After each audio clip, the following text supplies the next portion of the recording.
Այսօր եկեղեցին վեհափառը թիրախավորվեցին, հիմա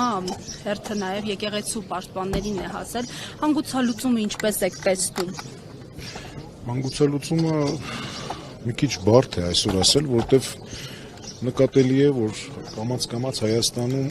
երևում են դիկտատորիզմի, ստալինիզմի, տոտալիտարիզմի տարրեր,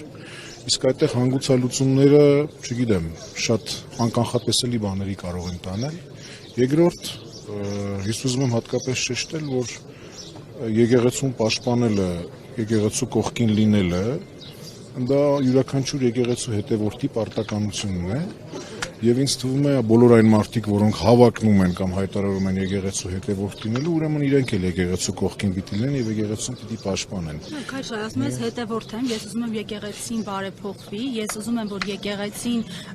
կանգնի դեմ հանդիման իր սխալներին, բարեփոխվի, այսօր էլ կանոնագիրքը վերցրել, գնացել է ազգային ժողով, ընթերցում է, թե ինչի առաջ է երթվել, ինչի վրա է երթվել վեհափառ հայրապետը։ Այդ կանոնագիրքը նախ կանոնագիր հայոցը չէ, դա համաբարբար կանոնագիր հայոցն է, որի խմբագիրը ես եմ, հեղինակը պրոֆեսոր Արամ Մարտիրոսյանն է։ Հիմա այդտեղ արձանագրված են 1331 կանոններ, որոնք մեր ամբողջ կանոնական մտքի 30%-ն են հազիվ կազմում։ Երկրորդ հալվա ասելով բերանը չի քաղցրանում։ Հիմա կարելի ամեն ինչի մասին էլ խոսել, բայց գիտեք ինչ, կանոնագիտությունը կամ կանոնական իրավունքը մանավանդ միջնադարյան, եթե մենք բոլորս սկսենք կանոնագիր հայոցով ապրել, առաջինը հալվա գոռացողն է տուժելու, որովհետև այդ կանոնագրքի մեջ նաև իշխանների, թագավորների, իշխանականների, եկեղեցու աշխարհիկ հետևորդների մասին էլ կանոններ կան։ Այնպես որ եթե մենք սկսենք կանոնագիր հայոցով առաջնորդվել, հավատաքննության նոր դուռ կբացվի եւ պիտի մենք յուրաքանչյուր հետևորդի համար հստակ որոշենք։ Այս արել ես, այս չես արել, կարող ես անել, չես կարող անել։ Փաշինյանի համար մի կանոն կցիտեք։ Դե օրինակ շատ հստակ է, որ օրինակ 7-րդ դարի մեր կանոններում Թադեուս Առաքյալին վերագրված, Ֆիլիպոս Առաքյալին, ինչպես նաև Սահակ Պարթևի կանոնների մեջ կան, քահանաներին, եպիսկոպոսներին եւ ընդհանրապես հոգեվորականներին քննադատելու դեպքում ինչպիսի հստակ ընթացակարգ կա եւ ինչ է լինում, դա էլ կա, եւ ինչ է լինում, երբ որ օրինակ այդ չեմ ուզում կոպիտ բառ ասել, այդ մեղադրանքների արդյունքում հավատացյալները գայթակղվում են։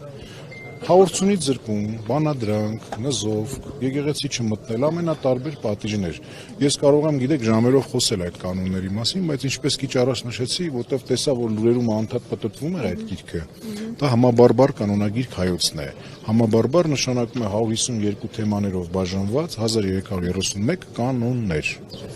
Նիկոլ Փաշինյանը իր այդ գրեհիկ արտահայտություններով եւ դիմում է հոգեվորականներին, սրբազաններին, մասնավորապես Արշակ Սրբազանին, ասում է ես ցիտում եմ կանոնագրքից մեջ բերված խոսքեր։ Ինչ կարող եք ասել, այդ խոսքերը արդյոք իսկապես հետեղված են կանոնագրքում եւ իր հիմնավորումները Արշակ Սրբազանի հետ կապված որքանով են տեղի։ Ես կանոնագրքից էլի բաներ կարող եմ ցիտել, օրինակ հայհոյանք տվողին, գիտեք, չէ՞ կանոնների համաձայն ինչ են անում։ Լեզուն ծակում են, պարանով կապում են եւ պտտեցնում են ամբողջ քաղաքով մեկ եւ դա կոչվում է հայոյախոսության պատիժ։ Դա արձանագրված է հայ միջնադարյան քրեական իրավունքում։ Ես նորից ասեմ, պետք չէ կանոնագիր հայոցը եւ կանոնները կարդալ մասնակիորեն։ Ես նորից ասեմ, եթե մենք ամբողջ եկեղեցին, մեր ազգը որոշի կանոնագիր հայոցով ապրել, մեզ շատ տխուր ապագա է սպասվում, որովհետև կանոնների մեջ այնպիսի բարձր ստանդարտներ, այնպիսի ծայրահեղ պատիժներ կան, որ ես ասում եմ, առաջին հերթին հալվա գոռացողն է պատժվելու, որտեվ ես չեմ ասում իբրև սպառնալիք, դա այդպես է։ Կանոնագիր հայոցի բովանդակությունից է բխում դա։ Արդյոք Նիկոլ Փաշինյանի այս քաղաքականության մեջ տարբեր տեսնում եք եկեղեցու կառավարումը իր ձեռքը վերցնելու, որովհետև նման տեսակետներ են հնչում։ Տեսակետներ հնչում են, ես իհարկե չեմ ուզում հավատալ, որովհետև դա կլինի արդեն սահմանադրական կարգի եւ ընդհանրապես աշխարհիկ պետության հիմնարար սկզբունքների խախտում, ինչը ոչ մի լավ բանի մեջ չի առաջնորդի։ Եկեղեցին ամեն դեպքում պետք է առերեսվի իր խնդիրներին, թե ասողը Փաշինյանը չէ, որ իրենք էլ առերեսվեն եկեղեցու հոգևոր հայրերը։ Եկեղեցին միշտ էլ առերեսվում է իր խնդիրներին, բնականաբար, բայց դրա համար պատեհ ժամանակաշրջան է պետք, դրա համար պետք է լինի գոնե խաղաղության որոշակի երաշխիք, անվտանգային սուր խնդիրներ չպիտի լինեն, 150,000 եղբայրներ եւ քույրեր չպիտի լինեն, որոնք գաղթական են այսօր Հայաստանում են ապրում, զրկված են իրենց իրավունքներից, Արցախի մեր հայ քույրերի եւ եղբայրների մասին եմ խոսում։ Գիտեք, ամեն բան պետք է լինի իր ժամանակին եւ եկեղեցական բարեփոխումները կամ առերեսվելը խնդիրների հետ, այդտեղ պետք է նաեւ մշակել խնդիրների որոշակի առաջնահերթություններ։ Հիմա գիտեք ինչ, երբ եկեղեցին եւ իր հավատավոր հոտը առերեսվում է անվտանգային սուր խնդիրների, բնականաբար առաջնահերթ է դառնում հայ ազգի գոյութենաբանական էկզիստենցիալ հարցը։ Հիմա այդ էկզիստենցիալ հարցի բարձրացման գոյության պարագայում ինչքան խելամիտ կլինի քննարկել հարցեր, որոնք այսպես ասեմ, եկեղեցին միշտ էլ դարերի ընթացքում քննարկել է եւ կհասցնի քննարկել ու լուծումներ տալ։ Եվ վերջո կուսակրոնությունը իբրև այդպեսին ինքն էլ չէ, նաեւ հետագայում եկեղեցում կանոնակարգված, եկեղեցում չափորոշիչ եւ ստանդարտ դարձած մի երևույթ է եւ ինքը երբեք աստվածաբանական դոգմա չէ։ Կուսակրոնությունը պարզապես եկեղեցու կանոնական իրավունքի մի արտահայտությունն է, որովհետեւ որոշվեց, որ բոլոր հովապետական պաշտոնները, այսպես ասենք, եպիսկոպոսական պաշտոնները պետք է զբաղեցնեն վանական կարգ ունեցող կուսակրոնները։ Այսինքն դա ի սկզբանե այդպես չի եղել, չէ՞, այսինքն դա նշանակում է, որ եկեղեցին ինչ որ մի ժամանակի վստահաբար առերեսվում է խնդիրների, լուծումներ է տալիս այդ խնդիրներին, փոխում է որոշ խնդիրներ, բարեկարգում է,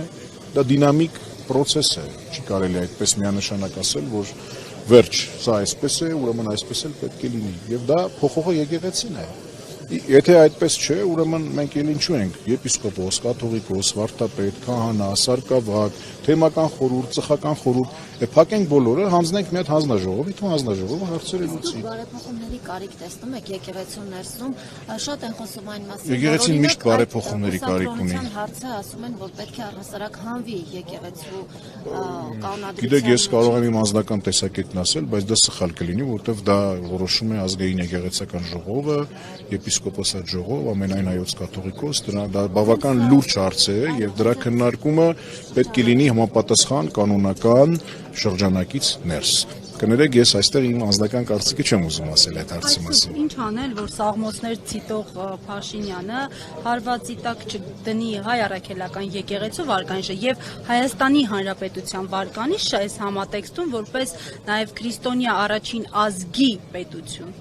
Ես թվում է մենք մի քիչ ենք աղոթում իր համար, պետք է իր համար աղոթենք, որ ինքը փոխվի։ Աղոթենք, որ ինքը փոխվի, հոգևոր ներքին հավասարակշռություն գտնի, խորապես հասկանա նաև, որ սաղմոսները, նոր կտակարան Աստվածաշունչը նաև խաղաղության եւ սիրո գրքեր են եւ ես ամենայն դեպս այդպես եմ ելքը գտնում, որովհետեւ գիտեք ինչ, սաղմոս ցիտելով դրան հակառակ մի հատ ուրիշ սաղմոս ցիտես, դա կներեք անլուրջ է արդեն, էլի։ Պետք է պարզապես աղոթել, որ մարդը վերագտնի իր հոգևոր հավասարակշռությունը եւ իր խաղաղությունը եւ մենք էլ մեր երթին վերագտնենք մեր խաղաղությունը։ Միայն աղոթքը կփրկի մեզ այս պարագային։ Երբ իշխանություն եւ եկեղեցի լարված հարաբերությունների ֆոնին Նիկոլ Փաշինյանը եւ իշխանության այլ ներկայացուցիչներ մասնակցեցին վերահսկման արարողությանը եւ Մյուրոնորնեքի արարողությանը, շատերը կարծում են, որ հարաբերությունները արդեն կարգավորված են։ Սակայն դրանից հետո էլ ավելի լուրջ գործողություններ տեղի ունեցան, արգելվում էր վեհափառի մուտքը դեպի Սարդարապատ։ Ինչ կատարվեց, ինչու նորից սրվեց հարաբերությունները եւ որտեղից եկավ դա։ Գիտեք, ես մի անգամ էլ ասացի, իր պարագայում գուշակություններ անելը անշնորհակալ գործ է, էլի, չեմ կարող ասել։ Ինչ ասեմ։ Այսինքն հատուկ որևէ բան պետք չի անել, որպեսզի Նիկոլ Փաշինյանը գործընթաց սկսի եկեղեցու դեմ։ Գիտեք, չեմ կարող ասել, թե ինչ կլինի, ոնց կլինի, որովհետև նախ հստակ է, որ կա որոշակի խումբ, որը բացասականորեն է տրամադրված եկեղեցու եւ եկեղեցականության դեմ, դա անժխտելի է։ Բայց մյուս կողմից էլ երբ ասում են մենք եկեղեցու դեմ չենք, եկեղեցականների, այսինչ եկեղեցականի, այնինչ եկեղեցականի դեմ ենք, բայց եկեղեցին աշխարհիկ եւ հոգեվոր անդամներից բաղկացած կառույց է եւ յուրաքանչյուրը այդ անդամներից իր դերակատարություն ունի եկեղեցու կյանքում։ Կա տեսանելի եկեղեցի եւ կա անտեսանելի եկեղեցի։ Անտեսանելի եկեղեցին նրանք հաղթանակած եկեղեցին է, սրբերն են, այն մարդիկ են, որոնք այս կյանքում քրիստոնեական ճգնության հերոսական կյանքը ապրել են եւ անցել են հաղթական եկեղեցի, բայց դա անտեսանելի եկեղեցի եւ այդ եկեղեցիում երկրի վրա չես կարող իրականացնել եկեղեցու հոգեբրդչական առաքելությունը, իսկ թե աշխարհիկ թե հոգեվոր անդամները եկեղեցու միշտ էլ մարդկային գործոնի ազդեցության տակ են եւ սխալման ենթակա են։ Մենք չենք կարող, գիտեք, կատարելության այդ չափանիշը անտեսանելի եկեղեցու բարձրացնել եւ բերել իջեցնել, ասել չէ դե, եթե այդպես է, ինչպես գրված է, այդպես պիտի լինի։ Եթե ինչպես գրված է, այդպես պիտի լինի, մի հատ բացենք նոր կտակարանը եւ տեսնենք հայհոյելու, բարկության, չգիտեմ, զրպարտության, գժտություն սերմանելու, դրա դեպքում ինչ է ասում Աստվածաշունչը։ Կամ հենց մեր պարագային, լավ, իբրև եկեղեցական, ինչ է։ Ես էլ եմ թերանում իմ պարտականությունների մեջ, բայց ես մարդ եմ, չէ՞, ինչպես կարող եմ չթերանալ։ Եթե չէ, ուրեմն ես կլինեի հրեշտակ, կապրեի երկնքում, ոչ թե երկրի վրա եւ ձեզ համար ծառա իբրև հոգեվորական։ Սա առավել քան տրամաբանական բան է, չէ՞։ Պարզ բան է։ Օրինակ ծառայություն։